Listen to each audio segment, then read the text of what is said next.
1950년대와 1960년대에 이르러 클라인의 이론과 페어배언, 그리고 위니캇의 연구에 의해 촉발된 내상각의 이론들이 다양하게 발전되면서 무의식적 대리자들을 연구하려는 사람들이 폭발적으로 늘어났다. 그들은 프로이트가 말했듯이 꼭두각시 조종자들, 충동들, 방어들, 원본능, 자아, 초자아에 의해 마음이 조종된다고 보았다. 그뿐 아니라 프로이트가 말한 꼭두각시 조종자의 목록에 내적 대상, 내사물, 동일시, 함익물, 부분 대상과 같은 모든 종류의 의인화된 존재들을 덧붙였다. 이들 분석가들은 이런 내적 대리자들에 의해서 인간의 의도성과 힘들이 부여된다고 말했다. 예컨대 그들은 그의 어머니상의 내사물이 그를 무자비하게 공격했다는 식의 표현을 사용했다. 셰이퍼는 자신의 첫 정신분석학 논문에서 정신분석학적 담론 안에 유사 대리자들이 번성하고 있다는 사실을 비판했다. 그는 정신분석학 이론들을 체계화하고 보완하며 경험화시키려 하였던 그의 스승 데이빗 라파포트에게서 정신분석학적 기본 개념과 용어를 좀 더 정확하고 명료하게 정의될 필요가 있다는 사실을 배웠다. 그는 사람이 경험의 대리자라는 관점에서 정신분석학 개념과 용어를 재정의했다. 다시 말해 그는 정신분석적 통찰을 창조하는 과정에서 사라져버렸던 주체를 되살리려 했다. 1950년대와 60년대에 굉장히 발달하는 대상관계 이론을 중심으로 의식적인 자기라는 것, 그러니까 말하자면 여기서 대리자라고 표현하고 있는데, 대리자라는 표현보다는 전번 설명했듯이 아마 주체라는 표현이 어떨까 싶긴 한데, 우리가 지난 시간에 얘기했듯이 subjective sense of self라고 하는 것, 자기 자신에 대한 주관적인 감각, 주관적인 의식적인 자기, 의식자가 그 자체가 omnipotent agent over one's experience and actions.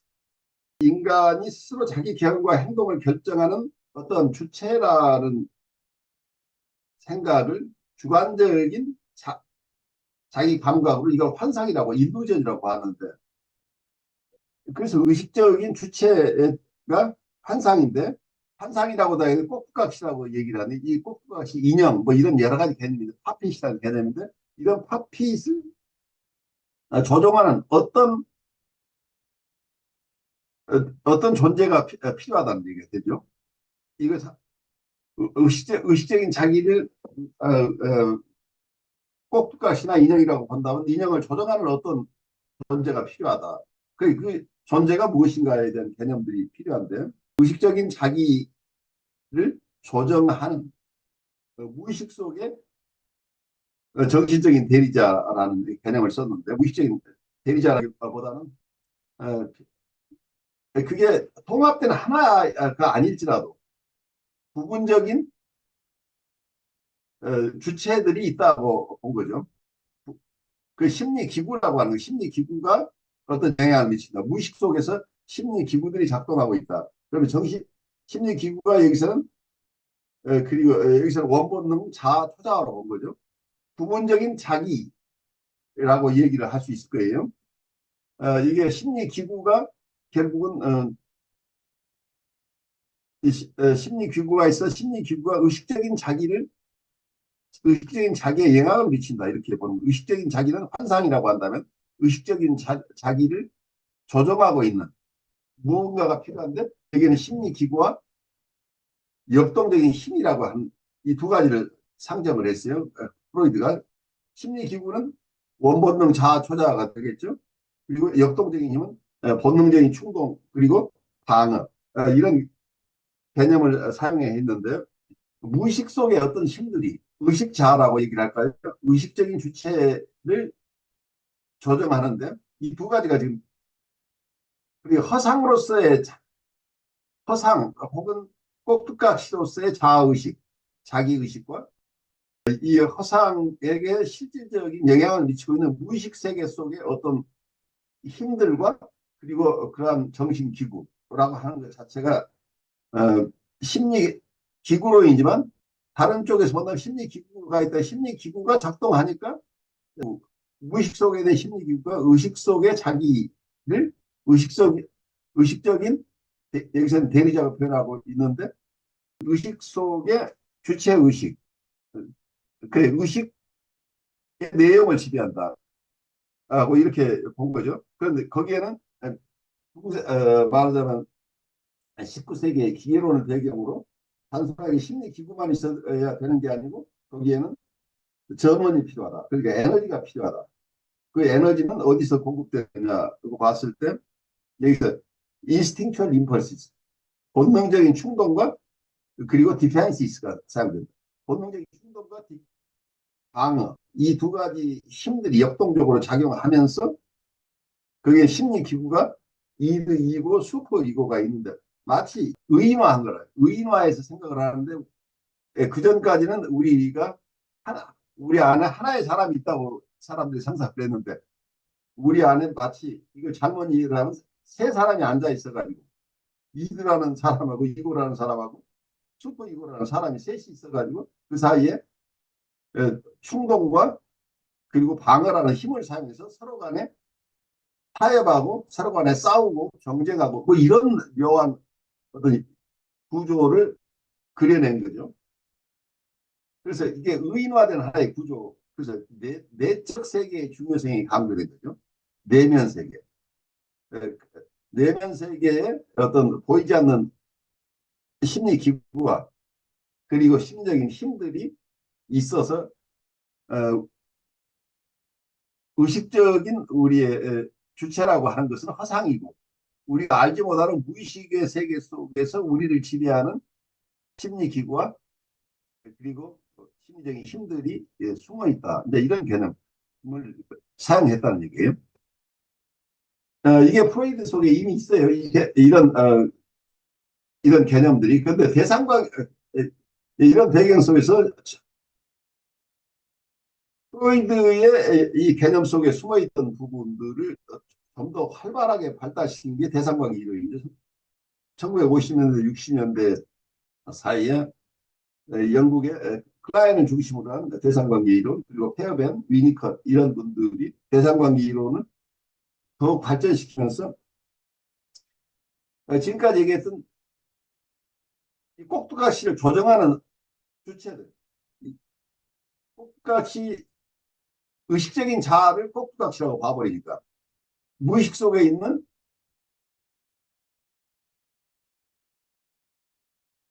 지금까지 프로이드가 봤던 원본능, 자아 초자와 그리고 충동, 방어 이런 것들이 마음을 조정하고 있다고 프로이드가 봤던 것을 좀 더 넓은 의미로 내적 대상 관계가 더 넓은 세계로 확장돼서 생각되게 됐어요.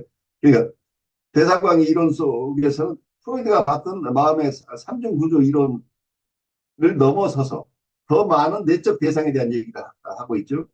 그러면서 그 의식적인 자아를 의식적인 우리의 주체를 우리가 프로이드가 봤던 환상이라고 생각하는 의식 자아를 조정하고 있는 그 조종자들의 명단이 목록이 훨씬 넓어졌는데 거기에는 내적 대상, 내사물, 동일시, 합일물, 부분 대상 이런 모든 것들이 하나의 의인화된 거죠. 그러니까 프로이드가 이고, 이도, 슈퍼 이고로 잡았던 개념을 넘어서서 내적 대상과 관계를 설명하는 용어들이 굉장히 많이 등장한 거죠. 부분 대상, 그러니까 좋은 대상, 나쁜 대상, 그리고 어떤 인트로젝트, 내사물, 또 합일물, 부분 대상, 뭐 이런 아주 다양한 개념이 영어로 숫자 본다면 여러 가지 의인화된, 그러니까 퍼스니피케이션이라고 표현하는데 의인화된 어떤 존재들이 여기에 등장하게 돼요. 어, 여기에 여기서 personifications 그 의인화된 존재를 여러 가지로 표현하고 있는데 internal object. 그래 internal object라면 굉장히 넓게 쓰인 거죠. 내적 대상들.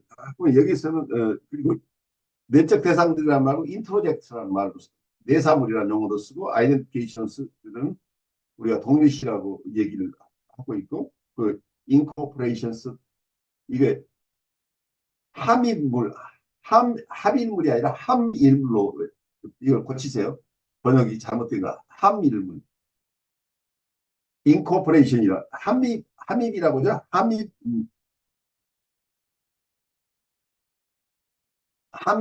함입물이라고 그래. 함입물 인코퍼레이션이라고 표현하고 파트 오브젝트 이렇게 대상관계 이론을 예, 대상관계 이론 책을 보시면 여러분이 프로이드가 얘기했던 이고 슈퍼 이고 그리고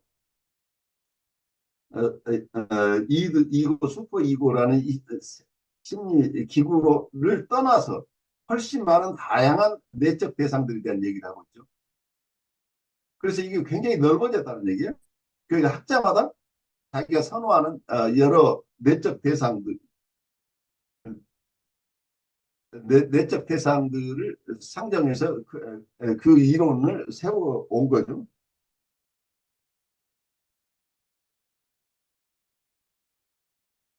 그래서 이런 입장에서 분석가들이 인간의 의도성과 힘에 대한 설명을 하려고 하고 있는데 여기서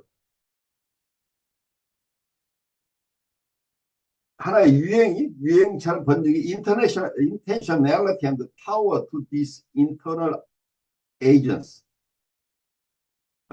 이런 얘기가 무슨 얘기냐면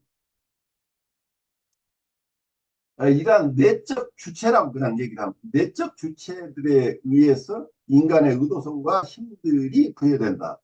그래, 꼭두카시 조종자라는 말을 내적 여기서 내적 대리자라고 표현한 것은 그냥 내적 주체라고 저는 표현을 할게요.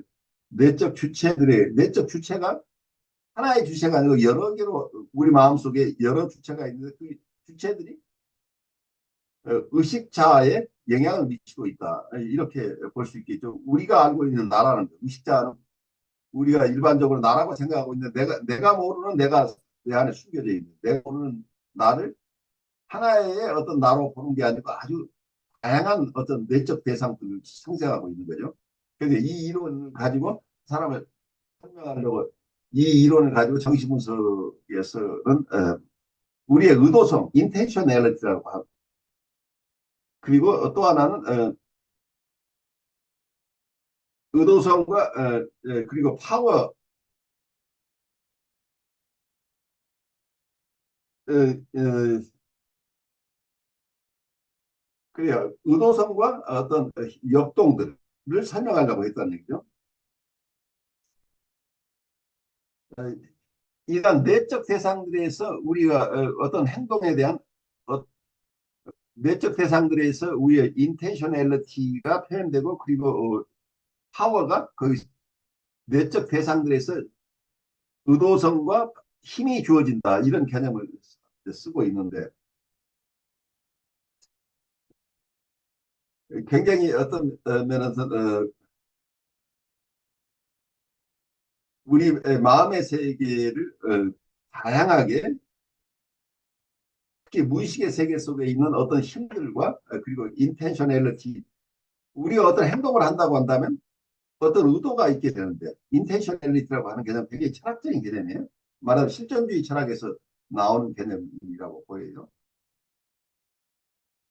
근데 기계적으로 우리가 하나의 동물학적인 개념 프로이드가 봤던 동물학적인 어떤 우리 인간의 마음에 대한 이론에서 좀 더 깊어지면서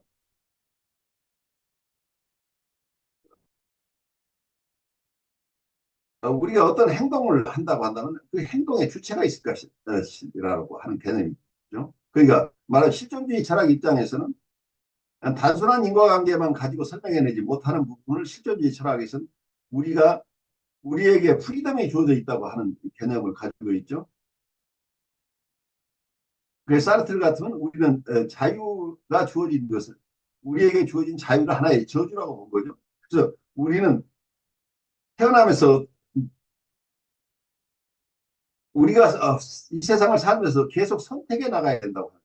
그러니까 이 자유라고 하는 거, 프리덤이라고 하는 것 자체가 우리에게 선택권이 주어진다고 하는 거. 그래서 우리 삶 자체는 우리가 어떤 쪽인지는 모르죠. 우리가 계속해서 우리는 선택해 나간다고 하는 게 실존주의 철학자들이 봤던 개념이죠. 하이데거나 사르트르나 모든 실존주의자들이 결국 다루고 있는 자유의 문제예요. 프리덤이죠. 근데 그러니까 이 프리덤을 가지는 존재가 있다고 봐야 됩니다. 누가 프리덤을 행사하느냐 문제죠. 누군가가 인텐셔널리티, 우리의 마음을 이해하는 것은 인텐셔널리티라고 하는 것. 어떤 의도성을 제외하고 인간을 이해할 수 없다는 것. 그 인텐셔널리티라는 개념을 가지고 어떤 말하자면 의도를 가지고 어떤 여기선 자유지라고 그냥 표현해보죠. 어떤 어떤 행동을 하거나 어떤 계획을 하거나 무엇인가를 기획한다고 한다면 그 기획하는 주체, 생각하는 주체가 필요한데 그 어떤 행동이건 거기에는 어떤 의도가 있어야 움직이는데 그 인텐셔널리티가 우리의 정신 삶에 있어서 굉장히 중요한 것이다라고 하는 게 어떤 실존주의 철학적인 입장이죠. 그런 입장에서 실존주의 철학적인 개념들이 어쩌면 정신분석 내에 유입된 것이라고 볼 수도 있겠죠. 그런데 정신분석 쪽에서는 어쩌면 통합된 하나의 인격을 중심으로 얘기를 한 게 아니고 우리의 심리 내적 우리 심리 안에 있는 여러 부분 대상들 혹은 부분 존재들. 그래서 이 개념이 굉장히 넓어지면서 셀프 자체도 부분 셀프라는 개념이 나오고 대상도 부분 대상이라는 개념들이 나오게 되고 또 자아심리학 쪽에서는 어, 이것을 자아심리학 쪽에서는 자기 표상, 대상 표상. 그래서 셀프 레프레젠테이션 혹은 아브젝트 레프레젠테이션 이런 다양한 개념으로 이 당시에 어떤 유행했던 어떤 추세들을 잘 설명해내려고 애를 쓰고 있는 거죠. 그래서 이 개념들이 굉장히 폭발적으로 우리의 심리 내적 대사들이 어떤 인텐션을 우리의 행동이라고 하는 것이 우리가 단순한 동물이나 일반한 자연현상과 다른 이유는 우리의 정신은 어떤 의도를 가지고 어떤 행동을 하는 거죠. 뭔가 인텐션이 있는데 그 인텐셔널리티를 설명해 내려고 할 때 실존주의 신학 입장에서 우리는 어떤 우리 이 세상에 태어났지만 하이데거 식으로 생각 우리는 이 세상에 던져졌지만 던져져서 그냥 원래 프로그램대로 된 대로 살아가는 게 동물은 프로그램이 완전히 돼서 그 프로그램대로 살아간다 이렇게 일반적으로 봐요. 근데 동물들이 항변할 거예요. 그렇지만 일반적으로 생각할 때 동물은 따로 고민하는 일이 없다. 왜냐하면 본능대로 살아가니까 본능이라고 하는 게 프로그램 된 대로죠. 근데 프로이드도 프로이드 이후로 우리가 이 본능의 세계를 가져와서 동물과 같은 어떤 설명을 하고 있지만 또 한편에서는 심리 기구론을 얘기를 하고 있어요. 그렇지만 프로이드 심리학에서는 인텐셔널리티 부분이 굉장히 약화되어 있는 부분이 있는데 어쨌든 무의식의 세계를 도입함으로써 무의식의 힘들이 그리고 무의식의 심리 기구들이 우리의 의식을 지배하고 있다 하는 개념이 들어가서 그렇지만 이 셀프라는 주체라는 개념은 거의 사라졌어요. 프로이드 심리학에서는. 왜냐하면 그냥 무의식의 세계에 있는 우리말을 본 거죠. 근데 이런 경향, 무의식적인 심리적인 우리의 의도성이나 그 의도성을 관찰하는 힘들을 가진 존재가 우리 무의식 속에 있다고 하는 이런 개념이 숨어 있는데 의식적인 자아는 허상이다고 하는 개념과 어, 이렇게 맞물려 돌아가면서 뭐라고 할까요? 실존주의 철학자들의 개념하고는 많이 좀 다른 개념이 수도 있어요. 왜냐하면 실존주의 철학에서는 무의식이라는 개념을 가지고 얘기하는 것보다는 의식적인 자아 중심의 철학의 전통이 속에 그대로 남아있을 가능성이 그런 의식적인 쪽에서 더 보고 있기 때문에 그럼 우리는 자유의지를 가지고 있어서 우리가 선택한다고 하는 것이 이거 자체가 그냥 무의식의 세계로 묻어버릴 것인 거냐. 그럼 우리는 정말 아무것도 할 수 없는 이 원본능에 의해서 조종된다고 한다면 원본능 자체가 우리의 주체라는 이런 이상한 상황이 일어나 버리죠. 우리의 주체는 원본능이다. 힘을 가진 것은 원본능이다. 그러면 우리는 어떤 우리의 주체적인 이렇게 말하자면 꼭두각시 이상의 어떤 행동을 할 수 있을 가능성이 배제되어 있는데 이 부분에서 저는 이제 여기에서 로이 셰이퍼가 고민하고 있는 것도 이 주체성을 회복시켜줘야 된다. 인간에게 있어 뭔가 행동의 주인으로서의 삶의 주인으로서의 우리 자리가 사라졌다는 얘기예요. 프로이드 심리학에서. 그런 점에서 주체로서의 사람이 사라져버리게 됩니다. 무의식의 세계를 강조하는 것은 중요하지. 무의식의 세계를 이해하는 건 중요하지만 그렇다고 해서 의식적인 자아는 아무런 인텐셔널리티, 독자적인 인텐셔널리티를 가질 수 없는 것인가 하는 의문이 생기죠. 그렇다면 사람이 동물과 다를 바가 없어지는 거예요. 말하자면. 그래서 심리적 무의식의 세계에 대한 프로이드 심리학의 가장 큰 기둥인 무의식의 세계에 대한 인정과 또 하나는 심리적인 인과관계 이론인데 심리적인 인과관계에 의해서 우리가 살아간다고 한다면 인간이 움직이는 것은 무의식의 세계가 심리적 결정론 심리적인 결정론에 의해서 인간을 이해한다고 한다면 모든 것이 심리적으로 결정된 것이다. 그 어떤 원인에 의해서 결과가 오는 것인데 그러니까 이 부분을 우리가 임상에서 본다면 우리 내담자들이 와서 하소연하는 대부분의 내용은 자기는 태어날 때 많은 것을 갖지 못하고 태어났고 가난한 집안에 태어나서 그리고 남들만큼 탤런트를 가지지 못하고 가지지 않은 상태로 태어났어. 다른 사람은 많은 재능을 가지고 태어났지만 자기는 재능을 많이 갖지 못했다 하는 이런 것과 또 하나는 나의 환경이 나의 부모님이 나를 충분하게 돌보지 않았다. 이게 하나의 원인이죠. 말하자면 이 원인들을 가지고 그래서 나는 지금 이렇게 아무것도 할 수 없습니다. 나는 사회에 나가서 활동할 힘도 없고 어쩔 수 없는 거 아닙니까 하는 이 절망감에 빠져 있는 사람들이 이 속에 제가 본 결여된 정신분석에 결여되어 있는 중요한 것이 말하자면 자유의지를 가진 인격, 퍼스널리티가 가지고 있는 인격적인 측면. 그래서 영성 쪽에서 얘기하는 자유의지죠. 인간이 자유의지를 가지고 있느냐 없느냐 문제는. 그럼 자유의지를 가지고 있다면 이 자유의지를 가진 주체가 필요하다. 그 주체에 대한 얘기를 로이 셰이퍼가 하고 있을 가능성이 있다고 보여요. 여기서. 로이 셰이퍼는 사라져버린 주체를 찾아오는 거죠.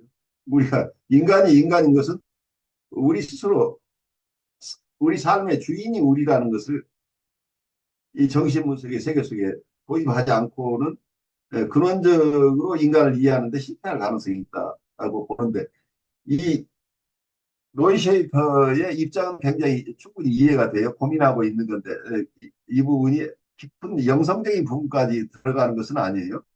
인간 현상에 대한 이해까지는 여기에서 다루려고 애를 쓰고 있는데 본질에 대한 이해는 하고 있지 못하다고 보여요. 그러니까 어, 불가식으로 얘기를 한다면 어떤 동양사상에서 우리는 유무의 세계, 있고 없는 세계, 그러니까 생로병사의 세계, 있고 없음의 세계를 넘어서는 세계, 그래서 태어나지도 않고 죽지도 않는 생로병사가 없는 이러한 세계에 대한 얘기를 그러니까 통합된 세계, 우리가 태어나기 이전부터 가지고 있는 마음에 대한 얘기, 이제 이런 얘기들은 여기에서 하고 있는 것은 아니에요. 그래서 동양에서 보는 트루셀프라고 하는 것은 어떤 통합된 우리가 태어나기 전부터 가지고 있는 우리의 마음의 세계, 이것이 우리의 트루 셀프라고 보는 이런 깊은 어떤 영성의 세계까지 가는 것은 아닌데, 우리의 행동을 깊이 이해하려면 우리가 어떤 의도를 가지고 행동한다. 우리가 우리 삶을 결정해 나간다고 하는 이 점까지는 가야 된다. 최소한.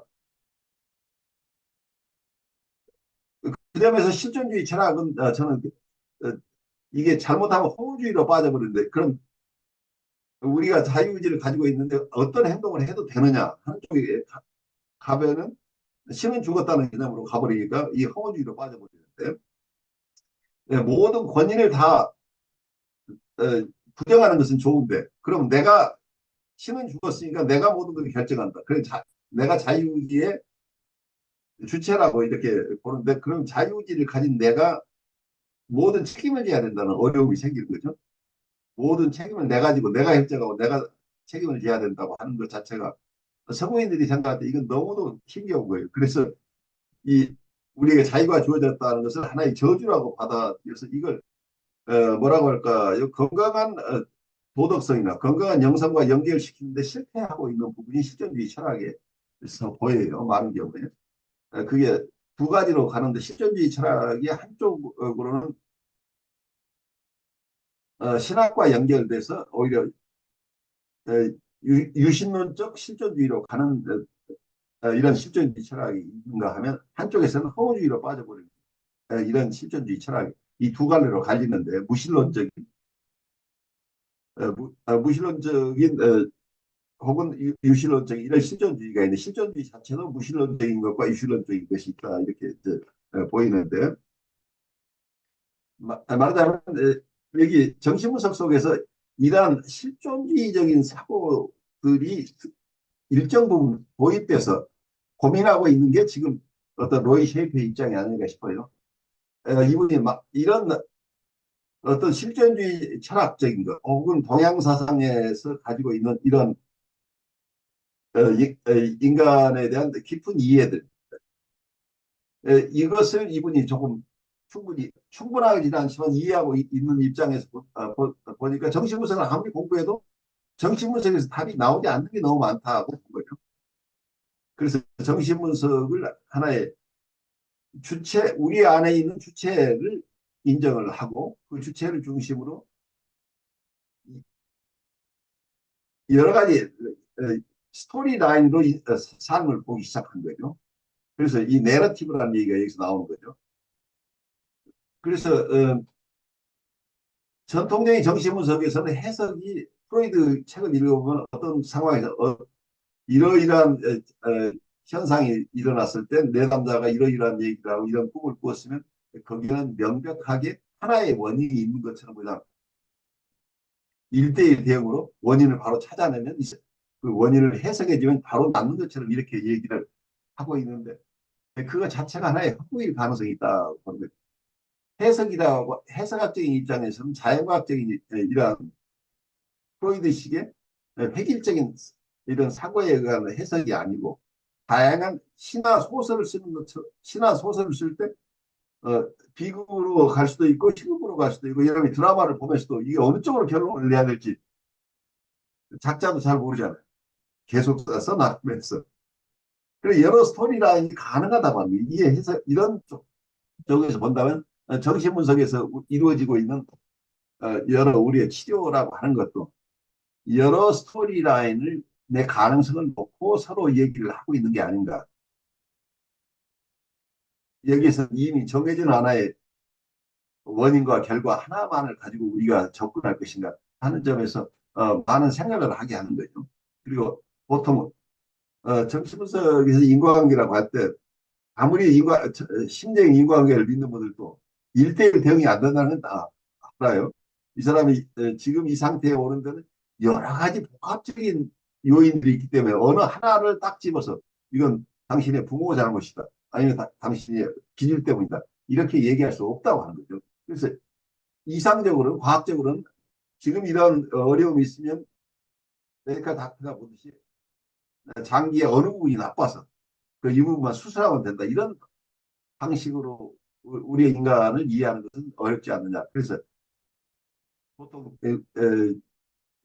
심리적인 결정론을 얘기하는 분들도 멀티 디터미네이션, 멀티 디터미넌트 뭐 이런 용어를 쓰면서 다중 결정론을 설명하고 있어요. 그래서 하나하나 원인을 다 캐낼 수는 없지만 그 중에 여러 원인들이 합쳐져서 이런 결과가 왔다. 근데 이런 이론은 불가에서는 여러 인연에 의해서 결과가 온다.